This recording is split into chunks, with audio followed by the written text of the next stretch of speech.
Yes.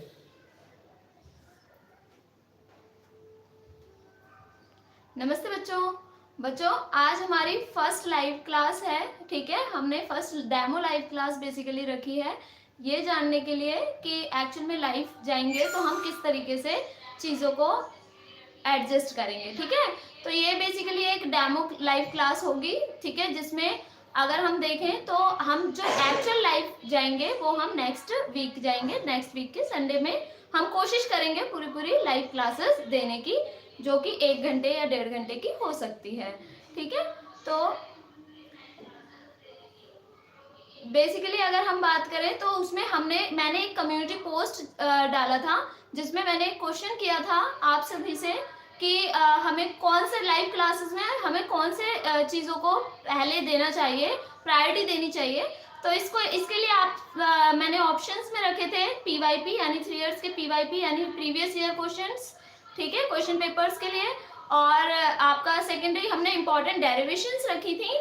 और lastly हमने कहा था कि जो भी चैप्टर वाइज इंपॉर्टेंट क्वेश्चन हो सकते हैं वो बेसिकली हम देखना चाह रहे थे, ठीक है। तो बेसिकली कुछ बच्चों का आया हुआ है रिप्लाई, ओके, कमेंट्स आए हुए हैं। Hello ma'am, how ma'am, oh thank you so much बच्चों, ठीक है। मैम आप बहुत अच्छे लग रहे हो, थैंक यू सो मच बेटे। तो बेसिकली हम डिस्कस कर रहे थे हमारी कम्युनिटी पोस्ट के अकॉर्डिंग। तो कम्युनिटी पोस्ट जो मैंने अपलोड की थी उसके अकॉर्डिंग जो सबसे ज़्यादा बच्चों ने तीनों ऑप्शंस में से जो सबसे ज़्यादा बच्चों ने पसंद किया था वो हमारे पास वो कॉन्सेप्ट हमारा कौन सा वाला था कि सबसे ज़्यादा बच्चों ने पीवाईपी के लिए हमें कहा था कि भाई पीवाईपी क्वेश्चंस जो हैं वो सॉल्व कीजिएगा मैम, ठीक है। और बेसिकली मैं भी यही चाहती थी कि आप सभी पीवाईपी को प्रायोरिटी दें, क्योंकि पीवाईपी अगर हम करते हैं प्रीवियस ईयर क्वेश्चंस पेपर्स को अगर हम सॉल्व करते हैं तो उससे बेनिफिट ये होगा क्योंकि उसमें इंपॉर्टेंट डेरिवेशन भी इंक्लूड हो जाएंगी, हमारे आ जाएंगे इंपॉर्टेंट डेरिवेशंस। और बेसिकली चैप्टर वाइज जो इंपॉर्टेंट क्वेश्चंस होंगे वो भी आई जाएंगे क्योंकि वो ऑल ओवर पेपर के बिहाफ पे बनेगा। तो इसीलिए हम कोशिश करेंगे कि हम जो अपनी क्लास रखेंगे लाइव क्लास उसमें हम कोशिश करेंगे कि पीवाईपी को ही प्रायोरिटी दें, पीवाईपी ही करवाएंगे, ठीक है। तो इसके अलावा अगर मैं बात करूं प्रीवियस ईयर क्वेश्चन पेपर्स को जानने की, समझने की, तो आपके लिए वो चीज़ें बहुत ज़्यादा अच्छी होंगी क्योंकि अलग अलग सेट पेपर्स को जब हम सॉल्व करेंगे तो हर एक चैप्टर जो है वो आपको इन्वॉल्व करेगा, ठीक है। मैम 11th के बैच कब स्टार्ट होगा? अच्छा, 11th का बैच भी बेटे बहुत जल्द कोशिश करेंगे हम स्टार्ट करेंगे, ठीक है। 11th को भी बेसिकली लेकर तो चलना हमें दोनों ही क्लासेस को है, 11th और 12th दोनों को। तो इसीलिए हम कोशिश करेंगे कि चीज़ों को बैलेंस करें, ठीक है। अब अगर हम देखें अपने पीवाईपी पे हम जैसे कि बात कर रहे थे कि हमें उसमें स्टार्ट करना है, तो पीवाईपी क्वेश्चन पेपर्स जब भी हम करेंगे तो हम क्या करेंगे उसके बेसिस पे मैं आपको सबसे पहले पीडीएफ प्रोवाइड कर दूंगी, ठीक है। कितने साल पुराने होंगे? अच्छा, पीवाईपी कितने साल पुराने होंगे? तो पीवाईपी हम 3 साल पुराने लेंगे और हर एक सेट पेपर को लेंगे। मैम आप कहाँ रहते हो? मैं गाजियाबाद में रहती हूँ बेटा। और जैसे कि हम पीवाईपी पे डिस्कशन कर रहे थे, तो पीवाईपी को हम जो क्वेश्चन पेपर्स हैं वो पहले हम टेलीग्राम चैनल पर पीडीएफ की फॉर्म में मैं क्वेश्चन पेपर आपको शेयर कर दूंगी, ठीक है। और उसके बाद हम जो सॉल्व करेंगे, सोल्यूशन करेंगे, वो उसमें हम क्वेश्चंस को इंक्लूड नहीं करेंगे, तो उससे टाइम सेव होगा हमारा और मैं सिर्फ आंसर करवाऊंगी जिससे कि आपको क्वेश्चंस आपको उस पीडीएफ में देखने को मिल जाएंगे। मैम आप पहले पढ़ाते थे क्या? हाँ, मैं पहले पढ़ाती थी और तो मुझे 6 इयर्स हो गए हैं पढ़ाते हुए, 6 to 7 इयर्स मुझे पढ़ाते हुए हो गया है 11 12 को। और मैम आप कब से पढ़ा रहे हो? मैं 2018 से बेसिकली पढ़ाना मैंने स्टार्ट किया था एज अ लेक्चरर। 2018 से मैंने स्टार्ट किया है पढ़ाना। और संगीता पाल जी, अच्छा ओके। मैम आप इंग्लिश में भी फिजिक्स पढ़ाया करो। ओ, इंग्लिश में भी हम स्टार्ट करेंगे। अभी तो बेटा जस्ट हमने हिंदी में स्टार्ट करके सिर्फ ये हमारा शुरुआत थी। बेसिकली अभी हम 11th का भी स्टार्ट करेंगे और इंग्लिश में भी स्टार्ट करेंगे 11th और 12th दोनों के ही चीज़ों को। बस आप सभी ऐसे ही प्यार देते रहिए, तो बहुत जल्दी हम स्टार्ट करेंगे सब चीज़ों को। और अब अगर बात करें तो टेलीग्राम चैनल पे आपको, हाँ बच्चों, टेलीग्राम चैनल पे हमारे आपको पीवाईपी तो मिलेंगे ही मिलेंगे, उसके साथ साथ अगर किसी बच्चे को रिक्वायरमेंट है, अगर किसी बच्चे को आवश्यकता है, ज़रूरत है नोट्स की, हैंड रिटन नोट्स की, तो वो भी आप हमारे टेलीग्राम चैनल से डाउनलोड कर सकते हैं। उसमें भी हम पीडीएफ फॉर्म में बेसिकली देना स्टार्ट कर रहे हैं, ठीक है, उसमें स्टार्ट कर दिया है इवन हमने। जो भी हमारे नोट्स हैं, हैंड रिटन नोट्स हैं, तो आप उनसे हेल्प ले सकते हैं और सभी बच्चे बहुत अच्छे से पढ़ें, हमारे यही विशेष हैं बेसिकली। मैम आप लाइव क्लास डेली करोगे क्या? नहीं बेटे, हम लाइव क्लासेस डेली तो नहीं कर पाएंगे, बट हाँ कोशिश करेंगे कि वीक में एक दिन हम लाइव क्लास लें, और उसके लिए मैं आपको कम्युनिटी पोस्ट पे बेसिकली पहले आपको बता दूंगी कि लाइव क्लास किस दिन होगी और किस टाइम हम लाइव आएंगे, जिसके थ्रू आप मुझसे अपने क्वेश्चंस, अपने जो भी डिस्कशन है उनको शेयर कर सकें बेसिकली।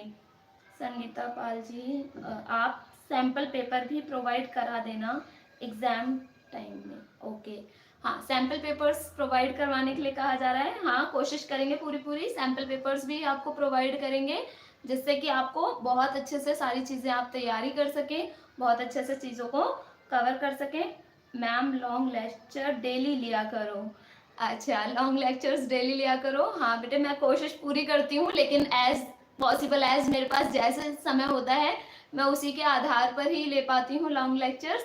बाकी मेरा भी बहुत मन करता है कि हाँ मैं डेली क्लासेस लूँ, लॉन्ग लेक्चर्स लूँ, बट हाँ थोड़ा सा टाइम शॉर्टेज की वजह से हो जाती हैं कभी चीज़ें। लेकिन हाँ मैं कोशिश करूँगी कि मैं लॉन्ग लेक्चर्स को ही लूँ, लॉन्ग लेक्चर्स को ही सबसे ज़्यादा यूज़ करूँ। और बाकी आप जो भी लॉन्ग लेक्चर्स मेरे चैनल पे हैं आप उसको देख सकते हैं, आप उससे समझ सकते हैं, उससे हेल्प ले सकते हैं। मैम आपने कहाँ से ग्रेजुएशन की है? ओके, मैंने बेसिकली ग्रेजुएशन अपना दिल्ली यूनिवर्सिटी से किया था, बीएससी फिजिक्स ऑनर्स मेरे पास था फ्रॉम कालिंदी कॉलेज। और तो हम बेसिकली बात कर रहे थे अपने नोट्स की, प्रीवियस ईयर के क्वेश्चंस की। तो आप सभी को जैसे भी एज पॉसिबल एज आप जितना कोशिश कर सकते हैं आप पढ़ें, और बोर्ड एग्जाम्स के लिए सभी चीज़ें बहुत इंपॉर्टेंट हैं, चाहे वो पीवाईपी हो, इंपॉर्टेंट डेरिवेशंस हो, क्वेश्चंस हो, सभी चीज़ें उतनी ही इंपॉर्टेंट है जितनी की सारी चीज़ें हैं।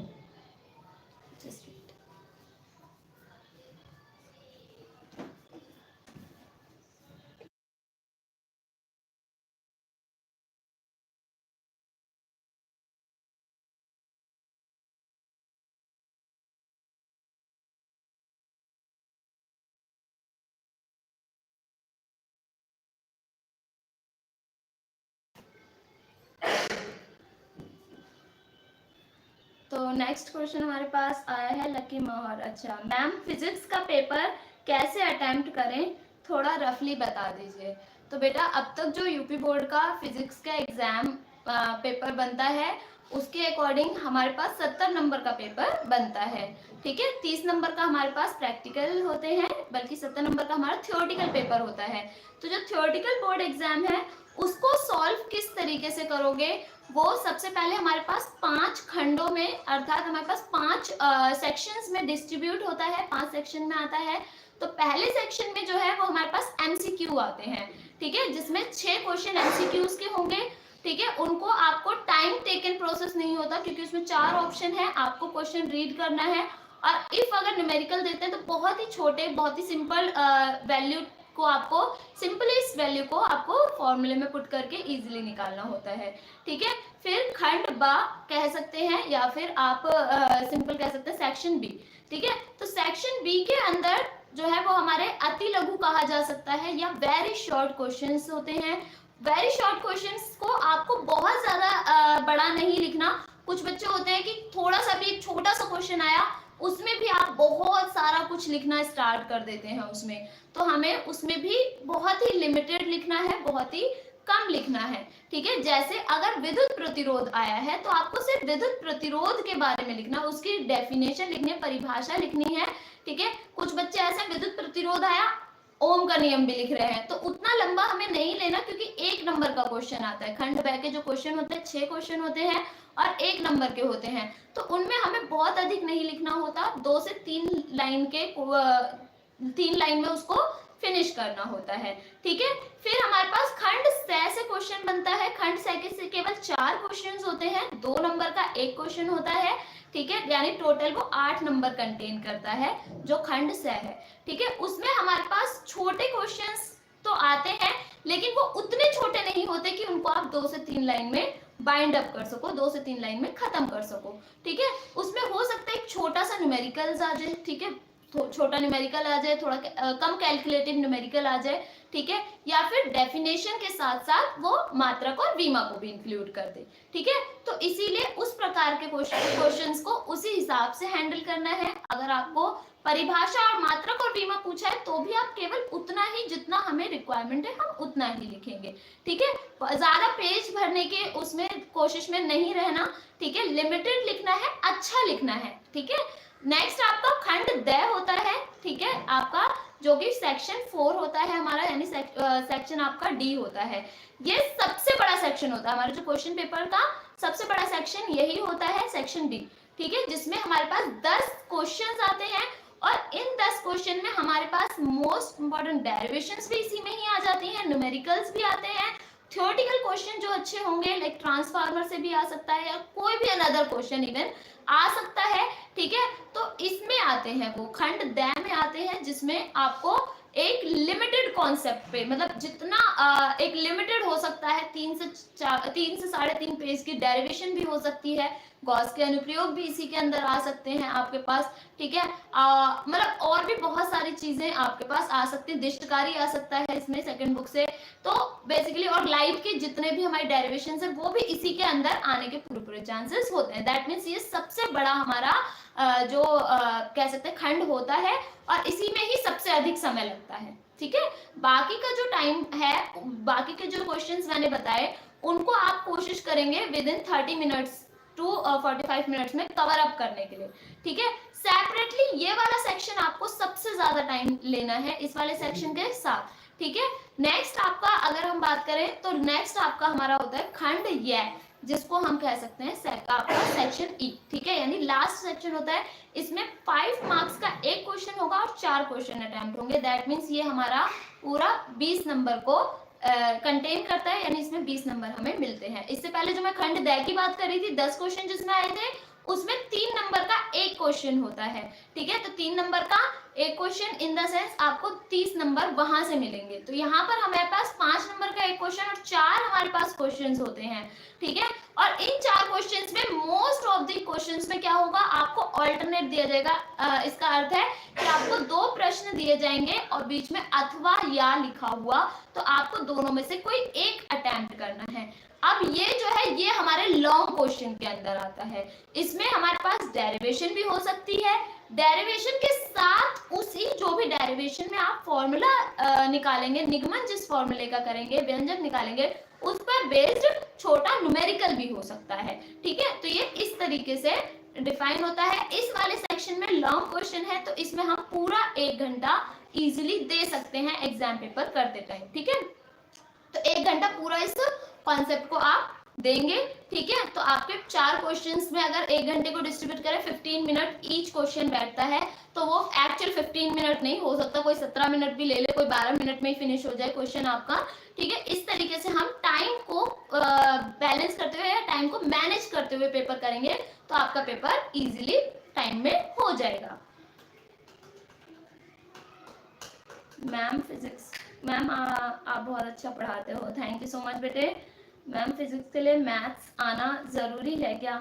कहते हैं लोग कि हाँ फिजिक्स जो है वो उन्हीं बच्चों को आती है जिनकी मैथ्स बहुत अच्छी होती है, बट ऐसा मेरे हिसाब से नहीं है, क्योंकि मैथ्स एक अलग ही कॉन्सेप्ट है। हाँ, फिजिक्स में यूज होते हैं न्यूमेरिकल वाइज, तो बच्चे इस वजह से डरते हैं कि हाँ फिजिक्स उन्हीं बच्चों को आ सकती है जिनका मैथ्स अच्छा हो, बट ऐसा लिटरली नहीं है। सिर्फ आपका मन होना चाहिए पढ़ने का। बाकी नेचर में होने वाली सारी परिघटनाएं आप देखते हो, करते हैं हम लोग, बहुत सारे डेली लाइफ एग्जाम्पल्स करते हैं जिनमें फिजिक्स यूज हो रही है, तो ऐसा कुछ नहीं है कि हाँ फिजिक्स के लिए मैथ्स कंपलसरी है। हाँ मैथ्स आएगी तो और अच्छा है, लेकिन बायोलॉजी वाले बच्चे भी फिजिक्स अच्छा पढ़ रहे हैं, तो ऐसा मैंडेटरी नहीं है, ठीक है, मैथ्स आना। मेरी मैथ्स थोड़ी वीक है, तो मुझे दिक्कत हो रही है कभी कभी न्यूमेरिकल्स में। हाँ, जिन बच्चों की मैथ्स वीक है उनको अगर ऐसा लगता है कि हाँ हमें न्यूमेरिकल्स करने में दिक्कत आ रही है या न्यूमेरिकल्स करने में प्रॉब्लम होती है, तो आपको बिल्कुल ध्यान से काम करना है, ठीक है, कि बेसिकली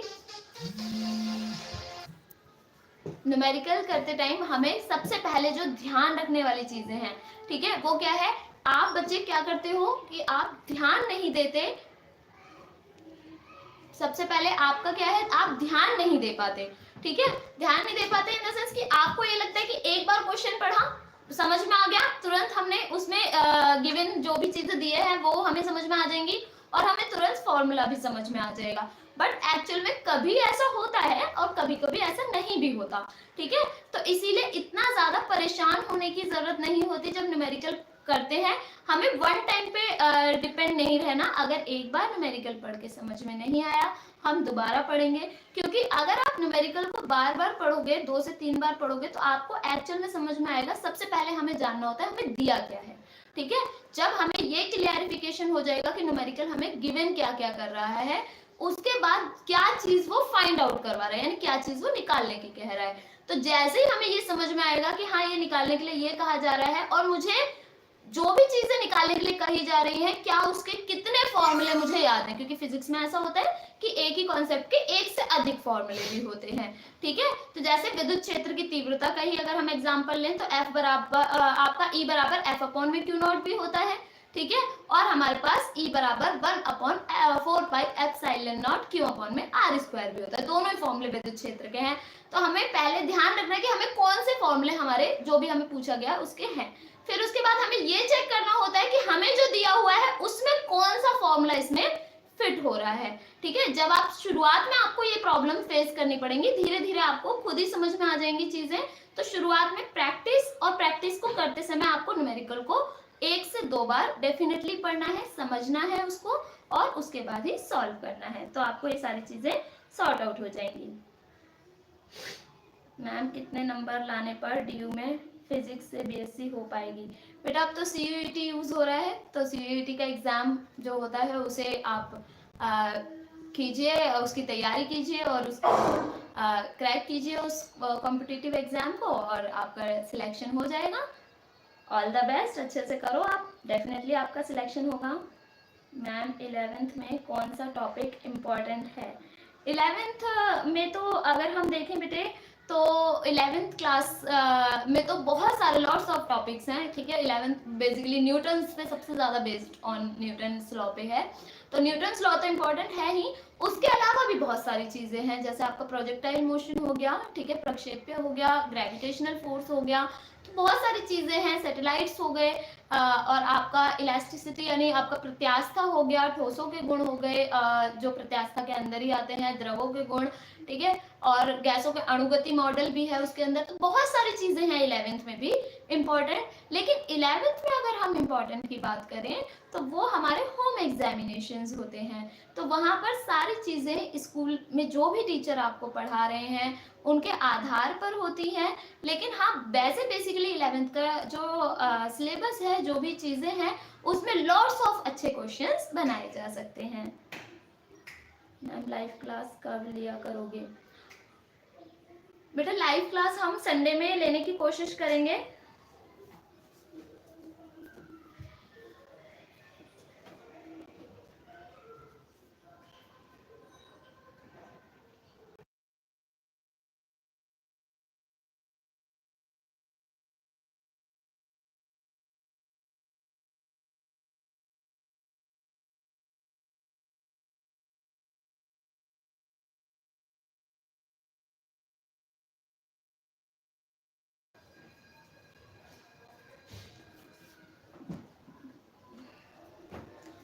तो लाइव हम संडे को कोशिश क्या करेंगे आने की बच्चों। और नेक्स्ट आपका मैम आप ऐसे ही पढ़ाते रहो, बस बहुत हेल्प हो जाती है।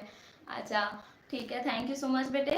और मैं डेफिनेटली ऐसे ही आप सभी को सारी चीज़ें प्रोवाइड करती रहूँगी जैसे भी पॉसिबल होगा हमारे पास, और जैसे भी हमारे पास समय होगा, जैसे भी हमारे पास चीज़ें अवेलेबल होंगी, हम पूरी कोशिश करेंगे कि आप सभी के साथ पूरी कोशिश की जाए, आप सभी के साथ सारे सारे क्वेश्चंस, इवन आपके जितने भी डाउट्स हैं उनको सॉल्व किया जाए, उनके बारे में समझाया जाए, समझा जाए, और जो भी चीज़ें हैं, इवन ऑल्दो केवल 12th ही नहीं, हमें आगे भी एजुकेशन करनी है, पढ़ाई के साथ, फिजिक्स के साथ आगे भी अगर प्रोसीड करना है तो हम कोशिश करेंगे कि हाँ 12th तो अच्छे से हो ही आपकी, ठीक है। 12th के क्वेश्चंस तो हैं ही इम्पोर्टेंट, वो आगे आपके कॉम्पिटिटिव एग्जाम में भी वही देखने को मिलते हैं, उन्हीं से कोरिलेट मिलते हैं।